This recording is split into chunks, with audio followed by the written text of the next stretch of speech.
tere hommikut, kätte on jõudnud esmaspäev ja õues on kell 8 hommikul 14 kraadi sooja. Ma olen nii õnnelik, et ma ei pidanud hommikul oma talvevammusid enam kapist välja otsima, et päriselt on kevad/suvi kohale jõudnud ja kuna mul hakkas ametlikult emapuhkus, siis ma mõtlesin, et oleks täiega tore võtta teid kaasa ja näidata, milline näeb siis välja päev, kui ma ei pea 9-5 tööl olema.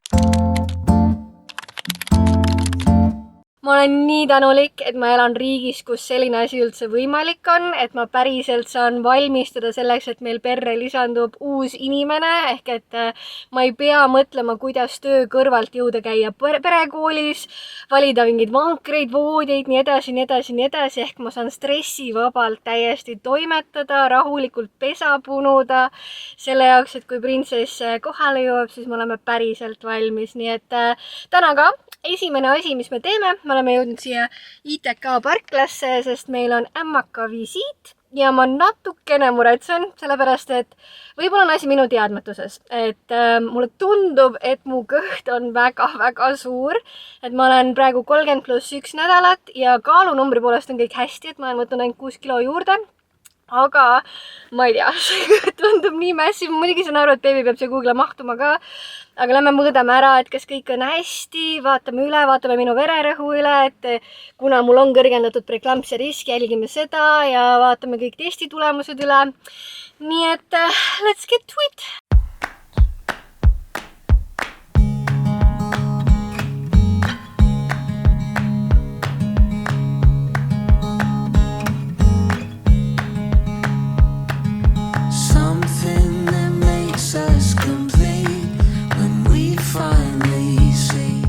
Juures saime käidud ja suures pildis positiivsed uudised, ehk et mu kõht on täpselt nii suur, nagu ta olema peab.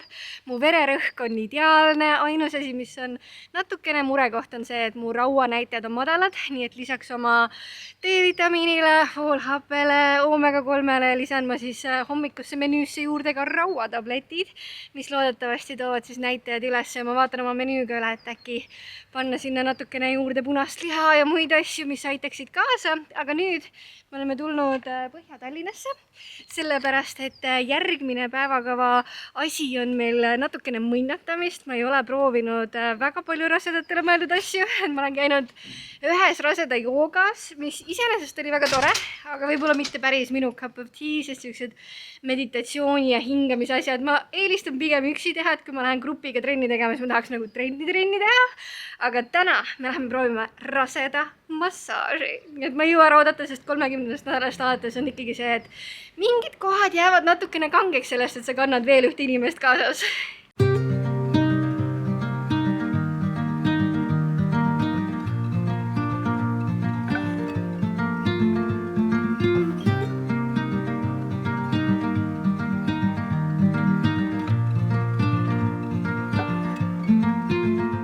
Oh my god, see oli lihtsalt nii jumalik kogemus. Ma muidu ei ole selline inimene, kellele väga massaažid meeldiksid, sellepärast et võõras inimene tuleb ja katsub, et ma tavaliselt käin ainult siis, kui on väga intensiivne spordiperiood, et siis ma käin spordimassööri juures, aga praegu on ka siuke nagu maraton põhimõtteliselt käimas selle inimese kasvatamisega ja oh my god, see oli nii ideaalne, lihtsalt Liivi on suurepärane massöör ja kuna ta on ka tuula, siis ta jagas veel näpunäiteid, mida teha siin enne sünnitust ja sünnituse ajal, nii et said nagu massaaži ja konsultatsiooni ühes põhimõtteliselt, et täiega julgen soovitada. Ma tean, et Liisa Viiard soovitas seda rasedusjärgselt, et tal on imetamisest tulad ja asjad kinni. Ma soovitan raseduse ajal ka ja ma lähen ise koju, siis panen kohe aegu endale juurde, aga kuna me oleme hetkel Põhja-Tallinnas ja siin on siuke legendaarne poekene nagu Baby Love, ja meil on tiba aega, enne kui meil perekooli loeng hakkab, siis lähme astume korraks sisse.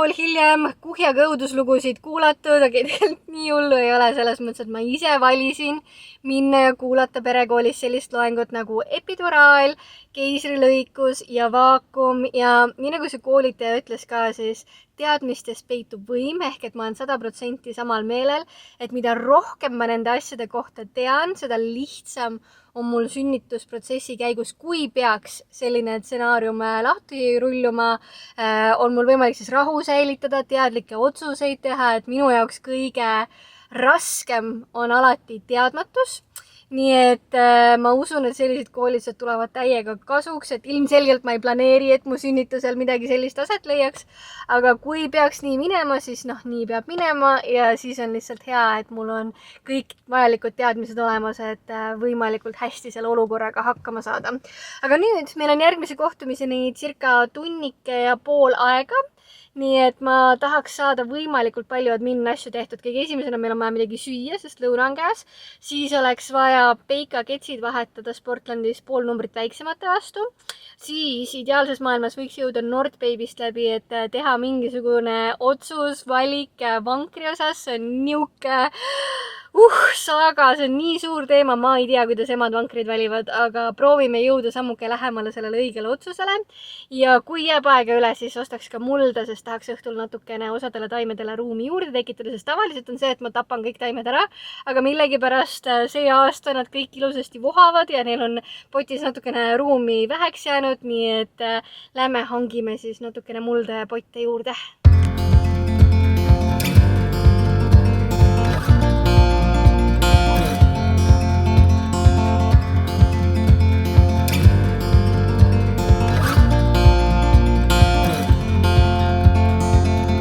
Got love that we'll never need to hide. Love will always rise above. Whatever comes, we will be just fine. If I am yours and you are mine, take my hand and let's fly away. Lõpuks ometi kodus, saime istuma, jalad ülesse. Admin asjad on kõik tehtud, ringi jooksmine on ametlikult lõppenud. Mul tuli veel Ülemistes olles meelde, et ma pidin lennujaamast läbi minema, et võtta ühed lumelaua prillid, mis Gunnar Karu mulle sinna jättis ja me jõudsime minuti pealt, nagu reaalselt minuti pealt depilatsiooni ja ma olen nii tänulik, et ma seal käin, sest ma ei kujuta ette, kuidas üle selle kõhu oleks võimalik korras hoida oma jalgu ja oma bikiini piirkonda, nii et ma olen Liisile mega tänulik, et ta teeb seda ülikiirelt, mitte täiesti valutult, aga siiski väga mõnusalt, niimoodi, et hea meelega saab seal käidud. Ja nüüd me oleme kodus tagasi. Nordbabys käik muidugi ei aidanud meid väga, sellepärast, et ma ei ole ikka lähemal sellele otsusele, et millist vankrit võtta, kuna me kolime ikkagi aasta pärast maapiirkonda, kus ei ole ilusaid teid, siis ma peaksin justkui võtma niisuguse suure, massiivse, millega on mõnus läbi kõige minna, aga samas arsti juures käiguks ja nii edasi tahaks ju midagi pisikest ja mugavat, mida saad ühe käega kinni pakkida, kui sul teises käes on laps. Aga ma ei tea, ma saan aru, et ühte ideaalset lahendust ei ole, nii et praeguste soovituste põhjal ma liigun enam-vähem sinna suunda, et võtta üks vanker, mis on siis see suur vanker, millega läbi iga ilma minna ja siis võtta kergkäru, mille peale ma saan turvahälli panna, millega siis käia arsti juures ja nii edasi, aga ühesõnaga, on veel otsustamist, on veel mõtisklemist selle vankri osas, sest ma ei tea, kas siin on üldse õiget või valet otsust võimalik teha, kuna kõik emad, kelle käest ma küsin, ütlevad mulle erinevaid vastuseid, et ühele meeldib saibeks, teisele ei meeldi saibeks, ühele meeldib tuule, teisele ei meeldi tuule. Aga mida me saime tehtud on see, et Babylove'ist ma ikkagi mõned asjad võtsin kaasa. Nii et all time! Vaatame korra, mis ma siit endale siis kaasa haarasin. Kõige esimene asi, mul on ilmselgelt hetkel lilla hullustus. Nii et ma mõtlesin, et võiks võtta sellise mõnusa, et alt saab kinni panna pikutamiseks, hea lebo. Siis algul prooviks teda siis swaddle'ida samasuguses lillastoonis. Vaatame, kas see swaddle'imine õnnestub või on vaja ikkagi võtta see tekk, mis on justkui swaddle blanket, võib-olla see on lihtsam. Don't know, sõltub milline beebi tuleb, on ju. Siis ma võtsin ühe nuupsiku komplektiga, sellepärast, et ma ei suutnud sealt välja astuda ilma, et tal oleks üks full set. Ehk et siuke lillakas, punakas lahendus. Mulle meeldib see, et tal on kohe sussid, sest ma saan aru, et sokid beebidel nagu nii jalas ei püsi. Kas sa tahad mustan sulle ka asju või? Kas sa tahad mustan sulle ka asju või? Lähme shoppame sulle ka riideid ja teine beebikene siin. Ja ma ei ole leidnud veel ilusaid mütse. Ma ei tea, kas beebidele tehakse ilusaid mütse, aga ma saan aru, et neil ikkagi midagi peaks peas alguses olema. Nii et sellise komplekti ma haarasin.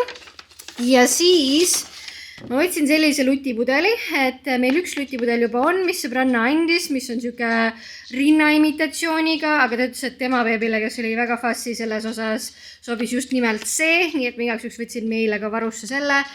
Ideaalses maailmas muidugi ma imetan beebit, aga nagu me teame, siis me ei ela ideaalses maailmas, kõik ei pruugi minna nii, nagu me tahame. Nii et, ja siis lutte võtsin ka Try It Collection, mulle väga meeldib, et nad on siukse lahenduse teinud, et ma saan erineva otsaga lutte proovida, et vaadata, mis beebile kõige rohkem meeldida võiks. Vot! Selline pisikene hool ka siia, aga mina vahetan nüüd riided ära, söön midagi, annan Lillile midagi süüa, käime Lilliga õues ära ja siis ilmselt õhtul lähme veel sõbrannaga jalutama, kuna mul on hetkel 6000 sammu ainult tehtud.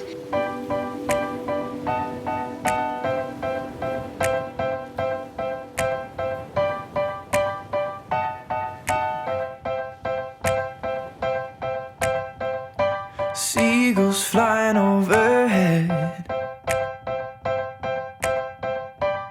owls down in the sand. Ma olen ära vaadanud ühe YouTube'i video nüüd ja mul on tunne, et ma olen valmis vahetama oma taimedel mulda. Kas see ka päriselt nii on, ma ei tea, nii et kui te teate taimedest midagi, siis võib-olla on turvalisem lahkuda sellelt videolt, sest järgnevad kaadrid võivad olla väga valusad vaadata, aga YouTube'i järgi on see niisama lihtne, et võtad potist välja, paned uude potti, paned uue mulla ja korrast ongi. Nii et selle jaoks, et maksimeerida hea tulemuse võimalust, valisin ma esimeseks potentsiaalseks ohvriks selle taime siin, sellepärast et mul on tunne, et ta on täiesti hävitamatu, kuna ta oli mul mingi 3 kuud vähemalt korteris niimoodi, et mitte keegi ei kastnud teda, mitte keegi temaga millegagi ei tegelenud, aga ta ikka veel elab. Ja nagu te näete, siis siin põhimõtteliselt mulda enam ei ole. Et siin ongi ainult juurikad, nii et vaatan korra, mis juhtub, kui ma võtan ta sellest potist välja, panen natukene suuremasse ja äkki õnnestub. Stop the battle within your soul. You know it's all in your head. Being sad doesn't make you smart. It seems your heart just needs a fresh start. Küll on omadega sinnamaale jõudnud, kus on aeg vlog kokku pakkida ja voodisse sättida. Ma haarasin juba oma kõige viimase Akatar-osa või noh, tegelikult ma tean, et see autor on öelnud, et ta kirjutab juba järgmist. Ma ei jõua ära oodata, sest ma olen väga-väga kurb, kui see läbi saab. Mul võttis aega, et sellesse seeriasse sisse saada, ehk siis, et esimene raamat oli siuke aga teisest alates I am hooked. I am so hooked. Nii et läheme natukene raamatut, mõndatame ja teiega näeme juba järgmises vlogis. Tšau! Rose-colored glasses do wonders to a spark